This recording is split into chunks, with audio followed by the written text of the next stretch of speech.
메시지 성경 통독 제147일 오늘 말씀은 아모스서 8장에서 요나서 서론까지입니다.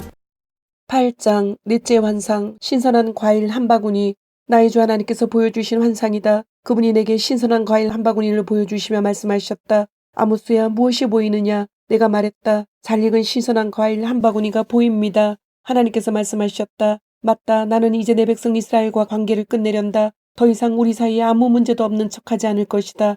그날이 오면 왕실 소속 가수들이 슬피 울며 통곡할 것이다. 내 주 하나님께서 말씀하셨다. 사방 천지의 시체들이 흩뿌려질 것이다. 쉿 입을 다물어라. 너희 힘없는 이들을 짓밟는 자들아, 가난한 이들을 하찮게 여기는 자들아, 귀 기울여 들어라. 놀러 나가고 싶은데 월급날이 왜 이리 멀까? 나가서 즐기고 싶은데 주말이 왜 이리 멀까 하면서 베푸는 것 없이 늘 받아내려고만 하고 정직하게 땀 흘려 일하지 않는 너희는 가난한 이들을 착취하고 이용하다가도 이용 가치가 사라지면 주저없이 버린다. 야곱의 오만을 대적하시는 하나님께서 맹세하여 말씀하신다. 내가 그들의 죄를 하나도 남김없이 다 추적하고 있다. 하나님의 맹세가 땅의 기초를 흔들고 세상 전체를 갈기갈기 찢어놓을 것이다. 하나님의 맹세가 강물처럼 불어나 집과 땅을 휩쓸어 삼킬 것이다. 잦아들고 나면 뒤에는 진흙벌만이 남을 것이다. 심판날이 임할 것이다. 하나님 나의 주님의 말씀이다. 내가 정오의 태양을 꺼버릴 것이다. 벌건 대낮에 땅이 암흑천지가 되게 하리라. 내가 너희 파티를 장례식이 되게 할 것이며 너희가 부르는 노래를 상송곡이 되게 할 것이다. 모두가 누더기 옷을 걸치고 움푹 들어간 눈에 대머리가 되어 걸어다닐 것이다. 너희에게 일어날 수 있는 최악의 일을 상상해 보아라. 너희의 외아들이 살해당한다면 어떨까? 심판날을 짐작케 하는 힌트다. 사실 그날은 그것보다 훨씬 끔찍할 것이다. 그렇다. 심판날이 다가오고 있다. 이는 나의 주 하나님의 말씀이다. 내가 나라 전체에 기근을 보낼 것이다. 음식이나 물이 아니라 나의 말씀이 부족해서 생긴 기근이다. 사람들이 이리저리 동서남북으로 헤매고 다닐 것이다. 하나님의 말씀을 듣겠다며 어디든 가서 아무 말에나 귀 기울이겠지만 아무리 애써도 결국 듣지 못할 것이다. 심판날에 사랑스러운 젊은 여자들이 말씀에 주려 허덕이고 씩씩한 젊은 남자들이 하나님에 주려 허덕일 것이다. 죄와 음행을 숭배하는 사마리아의 이방산 땅에서 단의 신을 두고 맹세한다. 브엘세바 여신의 축복을 빈다고 말하는 자들도 같은 처지가 되리라. 그들의 삶이 산산조각 나서 다시는 추스리지 못할 것이다. 9장 다섯째 환상 산당의 붕괴와 민족 전멸. 나는 나의 주께서 그 산당의 제단 옆에 서 계신 것을 보았다. 그분께서 말씀하셨다. 산당 기둥머리를 쳐서 바닥이 흔들리게 하여라. 사람들 머리 위로 지붕이 떨어질 것이다. 살아남는 자들은 내가 다 죽일 것이다. 누구도 피하지 못한다. 누구도 도망가지 못한다. 땅속으로 기어들어가도 내가 그들을 찾아내 끌고 올 것이다. 별이 있는 데까지 올라가도 내가 그들을 찾아내 끌어내릴 것이다. 갈멜산 꼭대기에 몸을 숨겨도 내가 그들을 찾아내 데려올 것이다. 바다 밑바닥까지 잠수해 들어가도 내가 용을 보내 그들을 삼켜 올릴 것이다. 적군에게 산채로 포로로 잡혀가도 내가 칼을 보내 그들을 죽일 것이다. 나는 마음을 정했다. 그들을 해하고 돕지 않을 것이다. 나의 주 만군의 하나님께서 땅에 손을 대신다. 살짝 건드렸을 뿐인데 땅이 진동한다. 온 세상이 초상집이 된다. 홍수 때 이집트의 거대한 나일강처럼 땅이 불어올랐다가 잦아든다. 하나님께서 하늘 높이 탑이 치솟게 하시고 바위처럼 굳센 땅에 기초를 놓으셔서 당신의 궁전을 세우신다. 바닷물을 불어올려 땅 위에 쏟으신다. 하나님 너희 하나님께서 이 모든 일을 행하신다. 너희 이스라엘 사람들아 너희가 저기 먼 곳의 구스 사람들보다 조금이라도 나은 줄 아느냐. 하나님의 보고다. 내가 모든 민족의 운명에 다 관여한다는 것을 모르느냐. 이스라엘을 이집트에서 건져주었듯이 나는 블레셋 사람을 갑돌에서 아람 사람을 기르에서 구해주었다. 나 주 하나님이 너희를 주시하고 있다. 죄의 왕국인 너희를 조만간 지면에서 쓸어버릴 것이다. 그러나 야곱 가문을 완전히 멸하지는 않으리라. 하나님의 보고다. 내가 여기서 명령을 내린다. 나는 이스라엘을 채 속에 던져놓고 모든 민족 앞에서 심하게 흔들어 죄와 죄인들을 모조리 걸러낼 것이다. 진짜 알곡은 하나도 잃어버리지 않겠지만 죄인들은 모조리 걸러낼 것이다. 우리 생에 나쁜 일은 일어나지 않는다. 나쁜 일에 조짐도 없을 거야 하고 말하는 죄인들을 다 걸러낼 것이다. 다윗의 집을 다시 일으켜 세울 것이다. 그러나 심판날에 나는 허물어진 다윗의 집을 다시 일으켜 세울 것이다. 지붕에 난 구멍을 수리하고 깨진 창문을 새 것으로 바꿀 것이다. 다윗의 백성은 다시금 강해져서 적국 에돔의 남은 자들과 나의 주권적 심판 아래 있는 모든 자를 차지하게 될 것이다. 하나님의 보고다. 그분께서 이 일을 행하실 것이다. 정말 그렇다. 이제 얼마 남지 않았다. 하나님의 보고다. 이 일은 정신이 없을 만큼 숨가쁘게 일어날 것이다. 하나가 끝나면 또 다음 일이 벌어져 너희가 따라잡지 못할 정도로 많은 일들이 연이어 일어날 것이다. 너희 눈이 미치는 모든 곳에 복이 쏟아지리라. 산과 언덕 위에서 포도주가 흘러나오듯 복들이 흘러넘칠 것이다. 내 백성 이스라엘을 위해 내가 모든 것을 바로잡을 것이다. 그들이 파괴된 도성을 재건하고 포도밭을 가꾸어 좋은 포도주를 마시며 정원을 가꾸어 신선한 채소를 먹을 것이다. 내가 그들을 그들이 살아갈 땅에 심어 내가 그들에게 준 땅에서 다시는 뿌리 뽑히지 않게 할 것이다. 하나님 너희 하나님께서 그렇게 말씀하신다. 아멘, 아멘. 오바댜서는 1장으로 교만한 자를 심판하시는 하나님, 남유다가 바벨론에 멸망한 해인 BC 586년경에 에돔과 이스라엘에게 주신 하나님의 말씀입니다. 짧은 1장 안에 두 개의 큰 주제가 있는데 1장 1절에서 14절까지는 에돔을 향한 하나님의 심판으로 피할 수 없는 심판, 에돔의 죄. 1장 15절부터 21절까지는 여호와의 날과 이스라엘의 회복. 내용은 만국에 대한 여호와의 심판, 이스라엘의 구원.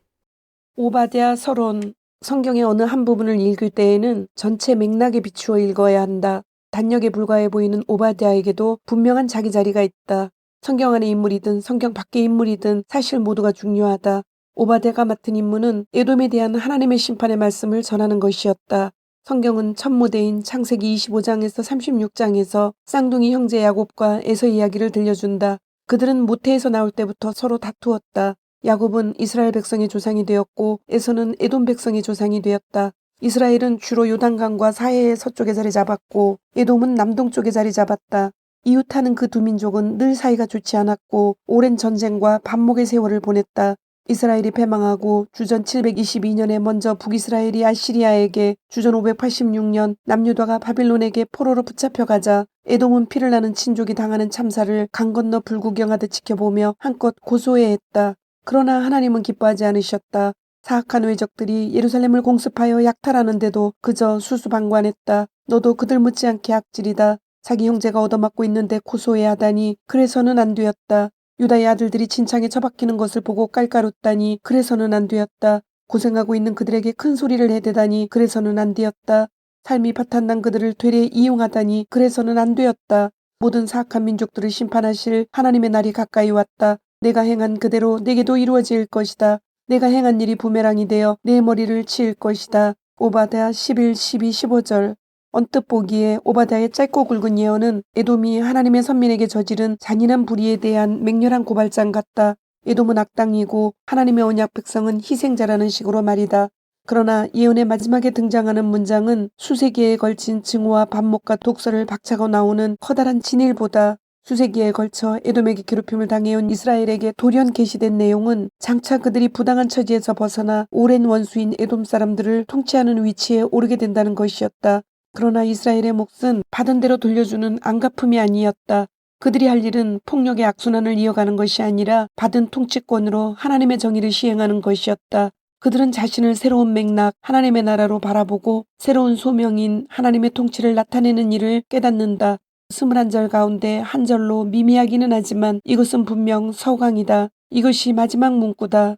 시온산에 구원받은 남은 자들이 에서의 산에 들어가 정의롭고 공정하게 다스릴 것이다. 하나님 나라를 높이는 통치를 펼칠 것이다. 오바댜 21절.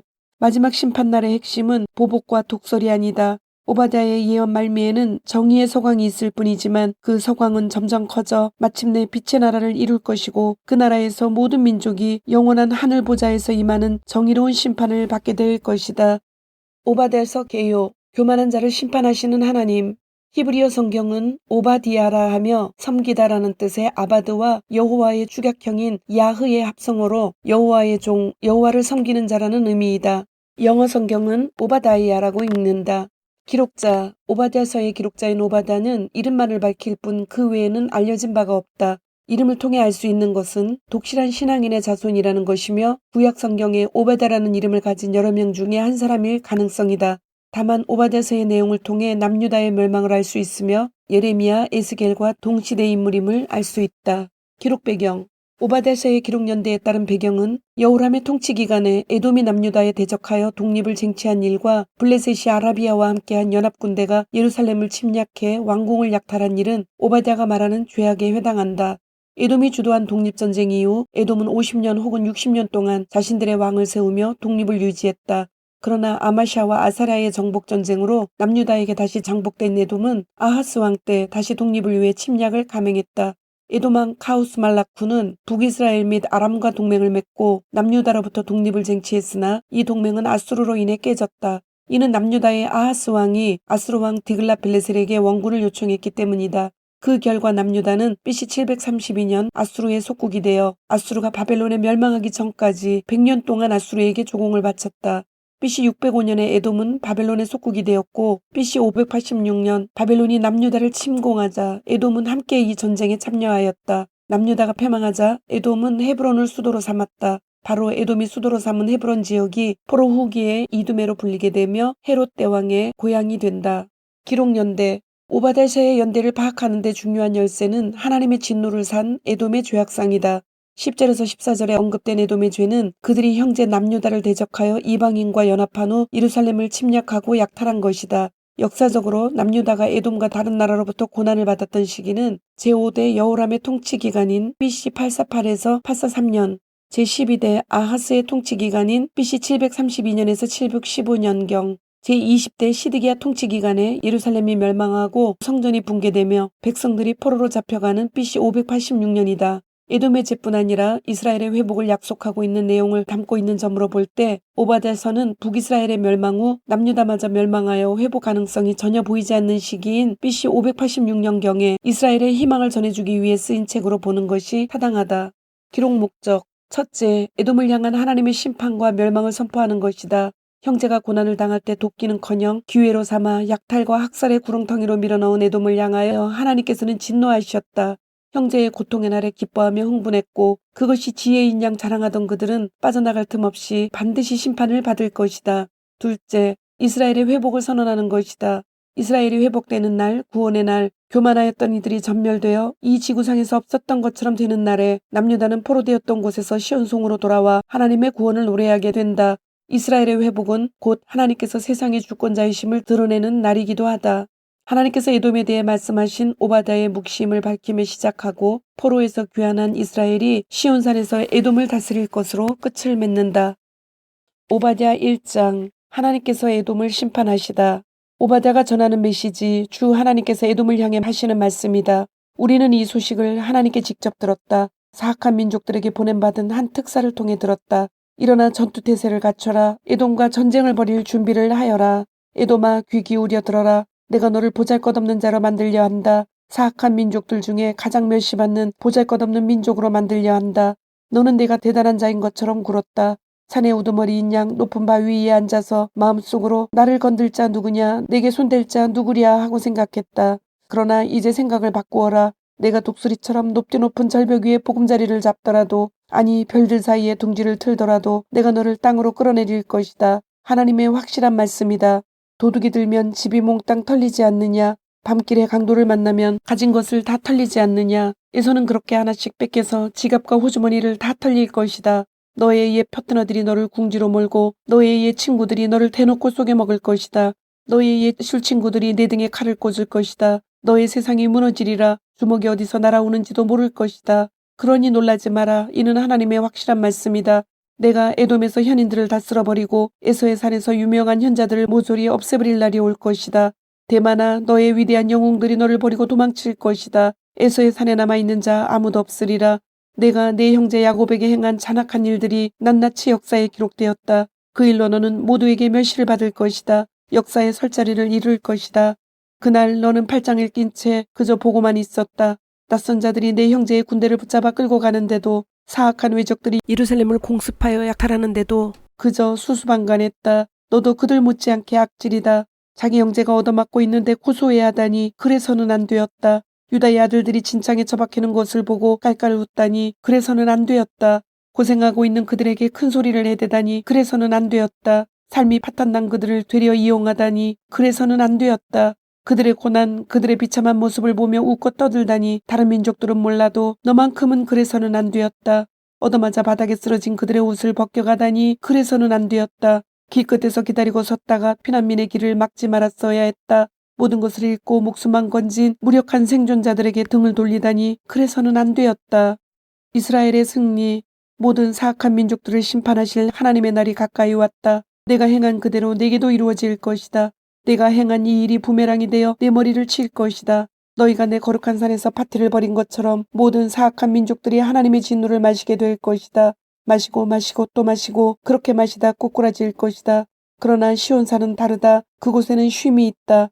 그곳은 안전하고 거룩한 장소, 강탈자들에게 모든 것을 빼앗긴 야곱 가문이 제 것을 다시 찾을 것이다. 그날 야곱 가문은 불이 되고 요셉 가문은 맹렬한 화염이 될 것이며 에서 가문은 밀집이 될 것이다. 에서는 화염에 휩싸여 연기로 사라질 것이다. 잿더미만 남을 것이다. 하나님께서 그렇게 된다고 분명히 말씀하셨다. 남방에서 온 자들이 에서의 산을 차지할 것이다. 산기슭에서 올라온 자들이 블레셋 사람들을 괴멸시킬 것이다. 그들이 에브라임과 사마리아의 농장을 차지하고 베냐민이 길르앗을 차지할 것이다. 그 전에 이스라엘 포로들이 돌아오고 사르밧 북쪽에 이르기까지 가나안 땅을 차지할 것이다. 저 먼 북서쪽 스와랏에서 예루살렘 포로들이 돌아와 남쪽 도성들을 차지할 것이다.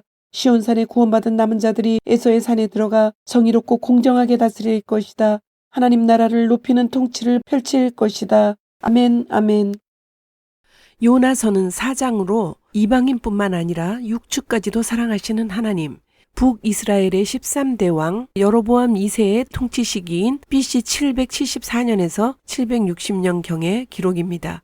두 개의 큰 주제로 나눌 수 있는데 1장, 2장은 하나님의 명령과 요나의 반응, 내용은 명령에 대한 거역, 요나를 향한 하나님의 징계, 요나의 기도와 구원. 두 번째로 3장, 4장은 니느웨의 회개와 하나님의 자비, 내용은 다시 내려진 명령에 대한 요나의 불편한 복종, 니느웨의 회개와 하나님의 용서, 요나의 분노와 하나님의 마음.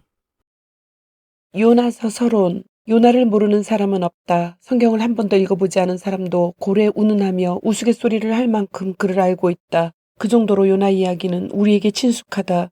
요나 이야기에는 재미있는 측면이 있다. 기를 쓰고 하나님에게서 달아나려고 애쓰지만 좌충우돌하며 결국 뜻을 이루지 못하는 요나의 모습은 우스운 익살극의 한 장면 같다. 요나서 1장 3절에는 이런 장면이 등장한다.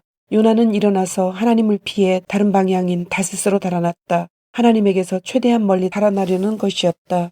그러나 재미있는 이야기가 시시한 이야기라는 뜻은 결코 아니다. 사실 이것은 매우 심각한 이야기다.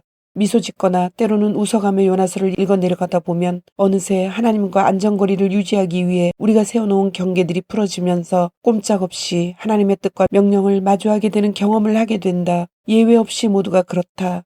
이야기는 성경이 하나님 이야기 안에서 우리 자신을 발견하도록 돕는 대표적 방식이다. 성경 이야기는 우리를 만드시고 구원하시는 하나님의 이야기다.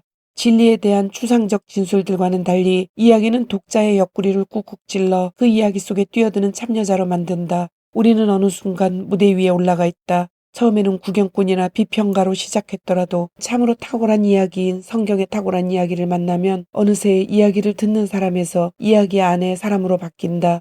요나 이야기가 믿음의 삶을 격려하는 이야기로 오랫동안 사랑받아온 것은 그가 지고하고 위대한 영웅이 아니기 때문이다. 요나는 우리 자신과 동일시하기 어려운 존재가 아니다. 요나는 그리 대단한 일을 한 것이 없다. 그는 우리가 우러러 보아야 할 이상적 인물이 아니라 어리석은 우리와 별반 다르지 않은 인물로 그려지고 있다. 한마디로 그는 우리 수준의 사람이다.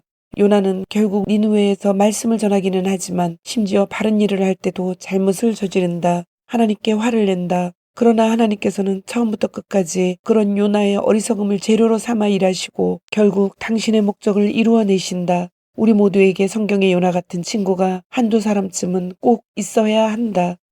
주님, 오늘도 말씀을 주심을 감사드립니다. 주신 말씀대로 오늘 하루도 주님의 모습을 닮아가며 말씀대로 순종하며 살도록 은혜와 용기를 주옵소서. 예수님의 이름으로 기도드립니다. 아멘.